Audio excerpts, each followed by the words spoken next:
विद्यार्थी मित्रांनो, तुमचं माझ्या यूट्यूब चॅनलमध्ये स्वागत आहे। वर्ग 8वा आणि विषय आहे इंग्रजी। 4.2 P V. Sindhu an icon of success हा पाठ आता आपण या व्हिडिओमध्ये अभ्यासणार आहोत। P V. Sindhu an icon of success चा अर्थ होते पी.व्ही. सिंधू ही यशाची आयकॉन आहे, यशाचं प्रतीक आहे।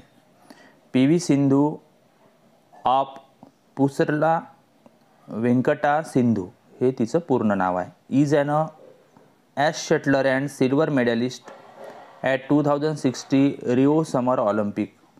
रिओ 2016 साली जी रिओ समर ऑलिम्पिकचा खेळ झाला होता त्यामध्ये तिने सिल्वर मेडल मिळवलेलं आहे। आणि इथे बघा ॲश शटलरचा अर्थ होतो अ बॅडमिंटन प्लेयर।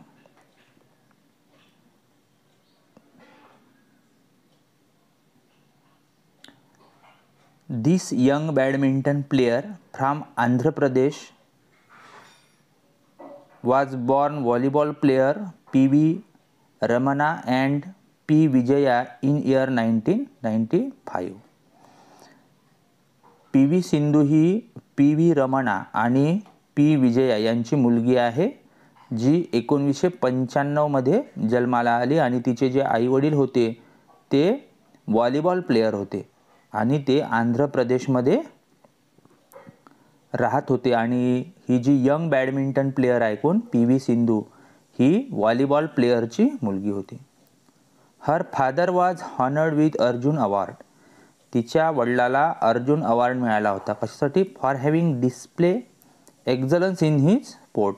त्यांनी व्हॉलीबॉलमध्ये जे नैपुण्य दाखवलं त्या निमित्ताने त्यांना अर्जुन अवॉर्ड मिळाला होता। One of the youngest and talented badminton player of contemporary times.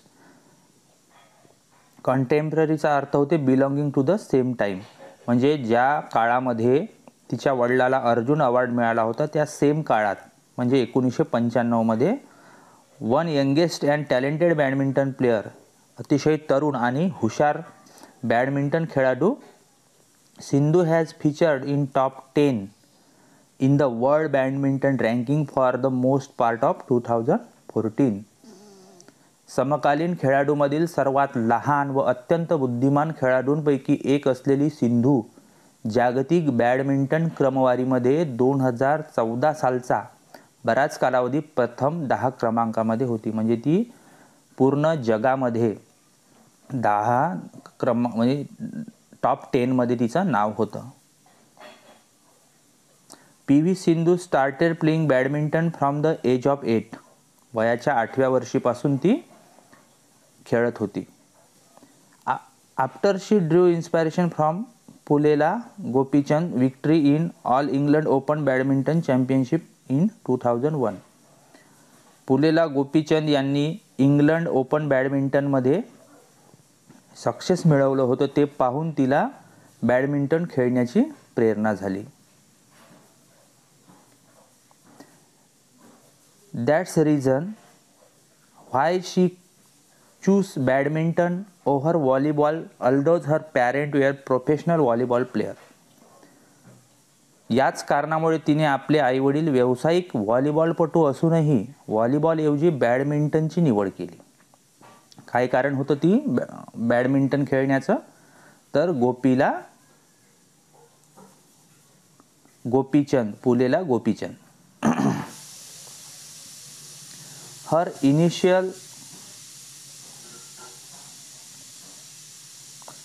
initial apprenticeship started with Mehboob Ali. Initial apprentice म्हणजे स्टार्टिंग, तिचं फर्स्ट जे स्टार्टिंग आहे ते ट्रेनिंग म्हणून ती कुठं खेळली होती तर मेहबूब अली यांच्या मार्गदर्शनाखाली court of Indian railway institute of signal engineering and telecommunication in Secunderabad. तिने सुरुवातीचे प्रशिक्षण मेहबूब अली यांच्याकडे सिकंदराबाद येथील सिग्नल अभियांत्रिकी व टेलिकम्युनिकेशन भारतीय रेल्वे संस्थेच्या बॅडमिंटन कोर्टावर सुरू झाले। शी जॉईन पुलेला लॅटर म्हणजे नंतर ती जॉईन झाली कुठे? Pullela Gopichand badminton academy to further enhance her sporting skill. त्यानंतर आपले क्रीडा प्रावीण्य अधिक उत्तम करण्यासाठी तिने पुलेला गोपीचंद यांच्या बॅडमिंटन अकादमीमध्ये प्रवेश घेतला. अर्ली सक्सेस, सुरुवातीचे यश. Sindhu's first major recognition came in the form of 5th Servo all India ranking championship for under 10 category. 5वे सर्व ऑल इंडिया चॅम्पियनशिपच्या क्रमवारीत 10 वर्षाखालील गटामध्ये स्थान प्राप्त करून सिंधूने विशेष चुणूक दाखवली. शी ऑल्सो वोन single title at the Ambuja cement all India ranking. Ambuja सिमेंटच्या ऑल इंडिया क्रमवारीतही तिने एकेरी या प्रकारातील किताब मिळवला. In the under 13 category, Sindhu won double title at IOC All India Ranking, Krishna Khetan All India Tournament, the Sub Junior National and the All India Ranking in Pune. 13 वर्षाखालील वयोगटामध्ये सिंधूने भारतीय ऑलिम्पिक समितीतील ऑल इंडिया क्रमवारी, Krishna Khetan all India सामना, सब junior national आणि all India Pune क्रमवारीत दुहेरी प्रकारातील किताब जिंकले. या पॅरेग्राफमध्ये तिने वेगवेगळ्या ठिकाणी कसं यश मिळवलं ते सांगितलेलं आहे. At the 51st national school games in India, Sindhu won gold medal in under 14 category. भारतातील 51व्या राष्ट्रीय शालेय क्रीडा स्पर्धेमध्ये 14 वर्षाखालील वयोगटामध्ये सिंधूने सुवर्ण पदक पटकावले. गोल्ड मेडल म्हणजे सुवर्ण पदक. PV Sindhu didn't take much time to launch and establish herself promising player in the global arena. इथे बघा, लॉन्च म्हणजे स्टार्ट ऑर बिगिन आणि प्रॉमिसिंग म्हणजे शुअर टू सक्सीड. जागतिक स्तरावरील सिंधूचे पदार्पण व कामगिरी. आताचा जो मुद्दा आहे तो कोणता मुद्दा आहे? सिंधूज डिब्यूट, पदार्पण अँड परफॉर्मन्स, कामगिरी ॲट इंटरनॅशनल लेवल. एक आश्वासक खेळाडू म्हणून जागतिक क्रीडापटलावर स्वतःचे नाव व स्थान प्रस्थापित करण्यासाठी PV सिंधूला फार कालावधी लागला नाही. She won a bronze medal at the 2009 sub junior Asian badminton championship held in Colombo. 2009 मध्ये कोलंबो येथे झालेल्या सब ज्युनियर आशियाई बॅडमिंटन चॅम्पियनशिपमध्ये तिने कांस्य पदक जिंकले. ब्रॉन्झ मेडल म्हणजे कांस्य पदक. पुढे बघू. The star player bag silver. बॅगचा अर्थ बघा. बॅग म्हणजे सक्सिडेड इन अचिव्हिंग समथिंग, कोणतीही गोष्ट यशस्वीपणे प्राप्त करणे. The star player bag silver in the women's singles at Iran Fajr International badminton challenge in 2010 and found a place in the national team at the 2010 Uber Cup. इथे बघा, women's single महिलांची एकेरी स्पर्धा Iran Fajr inter badminton challenge in 2010 हे चॅम्पियनशिपचं नाव आहे. या तारांकित खेळाडूने 2010 मध्ये इराण फज्र आंतरराष्ट्रीय बॅडमिंटन चॅलेंजमध्ये महिला एकेरीचे रौप्य पदक मिळवले आणि 2010च्या उबर चषक राष्ट्रीय संघामध्ये स्थान पटकावले. PV सिंधूज रिसेंट रेकॉग्निशनचा अर्थ होते PV सिंधूची अलीकडील उल्लेखनीय कामगिरी. तर PV सिंधूने केलेली अलीकडील उल्लेखनीय कामगिरी बघू आपण. ऑन 7 जुलै 2012 सिंधू वोन आशिया यूथ अंडर 19 चॅम्पियनशिप. 7 जुलै 2012 रोजी सिंधूने 19 वर्ष वयाखालील आशिया युवा चॅम्पियनशिप मिळवली. Sindhu's performance at Malaysian open 2013 made her win the maiden grand prix gold title. हे स्पर्धेचं नाव आहे, ग्रँड प्रिक्स गोल्ड टायटल. सिंधूच्या मलेशिया ओपन 2013च्या कामगिरीचे फलित म्हणजे तिने पहिला ग्रँड प्रिक्स सुवर्ण किताब जिंकला. The best moment in her career perhaps came in the same year when she became India's first medalist in women's single at badminton world championship. त्याच वर्षी जागतिक बॅडमिंटन चॅम्पियनशिपमध्ये ती महिला एकेरीत भारताची पहिली पदक विजेती ठरली. तो कदाचित तिच्या कारकिर्दीतील सर्वोत्तम क्षण असावा. P V. Sindhu end 2013 on a happy note by winning Macau open grand prix gold title. बघा इथे Macau open grand prix gold title हे स्पर्धेचं नाव आहे. And also won a Arjun award on one of highest honour for sports person in country. Macau open grand Prix किताब जिंकून आणि देशातील एखाद्या खेळाडूसाठी सर्वोच्च मानाचा असलेला अर्जुन पुरस्कार मिळवून पी.व्ही. सिंधूने 2013 या वर्षाची बहारदार सांगता केली. अर्जुन अवॉर्ड हा खेळामध्ये मिळणारा सर्वोच्च सन्मान आहे, तो पी.व्ही. सिंधूला मिळाला. In 2014 she won back to back medal in World Badminton Championship and became the first Indian to do that. 2013 या वर्षाची बहारदार तिने सांगता तर केलीच होती, पण 2014मध्ये जागतिक बॅडमिंटन चॅम्पियनशिपमध्ये तिने लागोपाठ पदके जिंकली आणि असे यश मिळवणारी ती पहिली भारतीय क्रीडापटू ठरली. In November 2015 she bag successive women's single title of the Macau open grand prix gold. 2015च्या नोव्हेंबरमध्ये तिने मकाऊ ओपन ग्रँड प्रिक्समध्ये एकामागे एक महिला एकेरी किताब जिंकले. The year 2016 brought her another achievement of winning the Malaysian Master Grand Prix Gold Women's Single title, where she defeated Scotland's Kirsty Gilmore in the final. 2016 साली स्कॉटलंडच्या कर्स्टी गिलमोर हिला अंतिम फेरीमध्ये हरवून तिने मलेशिया मास्टर्स ग्रँड प्रिक्स महिला एकेरी सुवर्ण किताब जिंकला आणि हे वर्ष तिच्यासाठी यशाचा आणखी एक नजराणा घेऊन आले. In August, she reached the semi-final of the women's single event at the 2016 Summer Olympic after defeating world number 2 Wang Yihan. August महिन्यात 2016 उन्हाळी ऑलिम्पिकमध्ये जगातील दुसऱ्या क्रमांकावरील वँग इहानला हरवून सिंधू महिला एकेरीच्या उपांत्य फेरीपर्यंत पोहोचली. म्हणजे बघा, वर्ल्ड नंबर 2 ची जी खेळाडू होती वँग इहान, हिला सुद्धा सिंधूनं पराभूत केलं. Sindhu created history by reaching the final after being Japan's Nozomi Okuhara in women's single semi-final in Rio Olympic.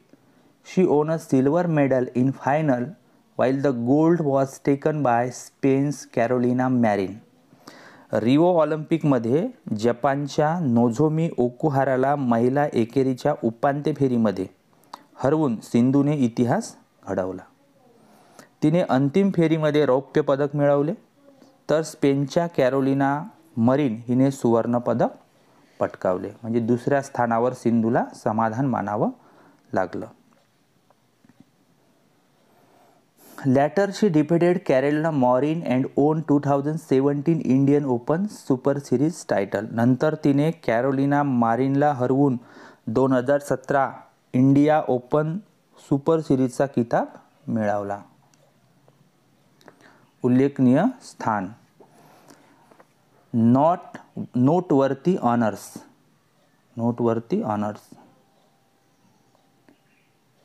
आता तिने उल्लेखनीय जे सन्मान मिळवले त्याबद्दल आपण पुढील पॅरेग्राफमध्ये बघू. Among the other noteworthy honours that Sindhu has received are Padma Shri in 2015, which is the 4th highest civilian award in India. Padma Shri हा भारतातला 4था सर्वोच्च पुरस्कार आहे आणि तो पुरस्कार PV सिंधूला प्राप्त झाला 2015मध्ये. अनेक विशेष पुरस्कार व सन्मानाबरोबर सिंधूला भारताच्या 4थ्या सर्वोच्च नागरी पुरस्काराने म्हणजेच पद्मश्री पुरस्काराने 2015मध्ये गौरवण्यात आले. In 2016 she receive Rajiv Gandhi Khel Ratna award. आणि राजीव गांधी खेलरत्न अवॉर्ड हा पण क्रीडा क्षेत्रातला महत्त्वाचा पुरस्कार आहे आणि सर्वोच्च पुरस्कार आहे. तो सुद्धा तिला 2016मध्ये मिळाला. म्हणजे सुरुवातीला पद्मश्री आणि त्यानंतर गांधी खेलरत्न. आणि याआधी आपण बघितलं आहे की तिला अर्जुन अवॉर्ड पण मिळालेला आहे. The best endorsement of Sindhu has been Gopichand's words about her dedication and commitment to the sport. The most striking feature in Sindhu's game is her attitude and never say die spirit. इथे शब्दांचे अर्थ बघा. एंडोर्समेंटचा अर्थ होते कन्फर्मेशन, डेडिकेशन आणि commitment म्हणजे constant faithful effort, तिचे निरंतर आणि निष्ठापूर्वक प्रयत्न. आणि ॲटिट्यूड म्हणजे होती a fix way of thinking of feeling about something, वृत्ती, स्वभाव. आणि नेव्हर से डायचा अर्थ होते नेव्हर गिव्ह अप होप, कधीही आशा न सोडणारी म्हणजे आशावादी. आता या पॅरेग्राफचा मराठी अर्थ बघू. सिंधूच्या खेळाप्रती असलेल्या निष्ठा व बांधिलकीविषयी गोपीचंद यांनी काढलेले उद्गार म्हणजे तिच्या कार्याला मिळालेली सर्वोत्तम पावतीच होय. इथे बघा दुहेरी अवतरण चिन्ह दिलेलं आहे. हे तिचे गुरु गोपीचंद यांचे उद्गार आहे. काय आहे? The most striking feature in Sindhu's game is her attitude and her never say die spirit. सिंधूच्या खेळाचे सर्वात लक्षणीय वैशिष्ट्य म्हणजे तिचा स्वभाव आणि कधीही हार न मानण्याची तिची वृत्ती.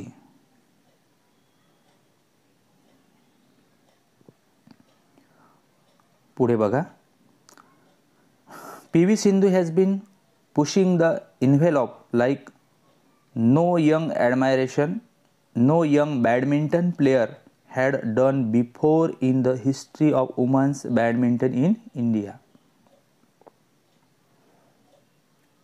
भारतात आजवरच्या महिला बॅडमिंटनच्या इतिहासात कुणाही युवा बॅडमिंटन खेळाडूने केली नसेल अशी कामगिरी PV सिंधू करीत आहे. यापूर्वी कोणीही अशी कामगिरी केलेली नाही जी कामगिरी PV सिंधू हे केलेली आहे. And interview Sindhu was ask how much mentoring guidance her father and mother had been able to give her and how involve they were in her sport career in her own word. एका इंटरव्ह्यूमध्ये तिला असं विचारण्यात आलं की तिच्या क्रीडा कारकिर्दीमध्ये तिच्या आईवडिलांचे मार्गदर्शन किती होते आणि त्यांचा सहभाग किती होता, त्यावर ती म्हणते. आता बघा इथे इंटरव्ह्यूमध्ये दिलेलं उत्तर आहे. इथे दुहेरी अवतरण दिलेलं आहे म्हणजे हे कोणाचे वाक्य आहे? PV सिंधूचे हे वाक्य आहे. Guidance wise every time I go for national level tournament they accompany me there and when I practice and play they tell me what I am doing. मार्गदर्शन म्हणायचे तर राष्ट्रीय स्तरावर मी ज्या ज्या स्पर्धांना जाते तिथे ते माझ्याबरोबर असतात आणि मी जेव्हा सराव करीत असते किंवा खेळत असते तेव्हा मी काय करते आहे ते मला सांगतात. My dad give me summary of how I play and it is very helpful because as outsider those who look at it know more about the game. माझे वडील माझ्या खेळाचा जो सारांश मला सांगतात त्याचा मला खूप उपयोग होतो कारण बाहेरून बघणाऱ्यांना खेळाविषयी अधिक चांगली जाण असते. As a badminton player we obviously know a few things but someone from the outside can pinpoint stuff that we may not have noticed easily. So both as counselor and parents it is really helpful.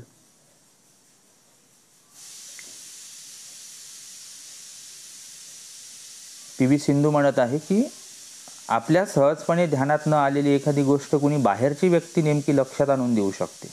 त्यामुळे पालक म्हणून आणि मार्गदर्शक म्हणून दोन्ही दृष्टीने ते फार उपयुक्त ठरते. काउन्सिलर मार्गदर्शक आणि पॅरेंट्स पालक या दोनही भूमिका तिच्या वडिलांनी योग्यरित्या बजावल्या असं सिंधू म्हणत आहे.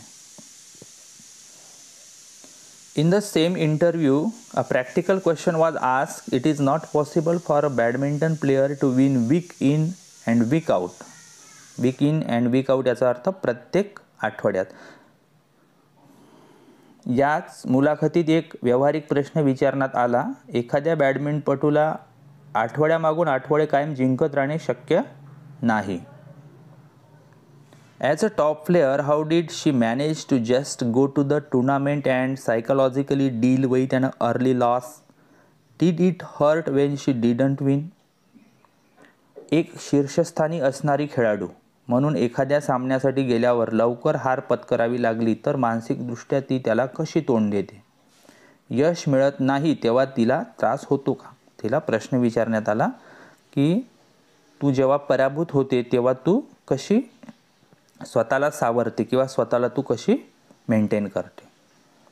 टू दिस शी रिप्लाइड, या प्रश्नावर तिनं उत्तर दिलं, if you don't play well and lose in first round, second round you feel bad, especially if you are one of the top players. Top players असल्यामुळे पहिला किंवा दुसऱ्या राऊंडमध्येच जेव्हा पराभव होतो तेव्हा फार वाईट वाटते असं ती सांगत आहे.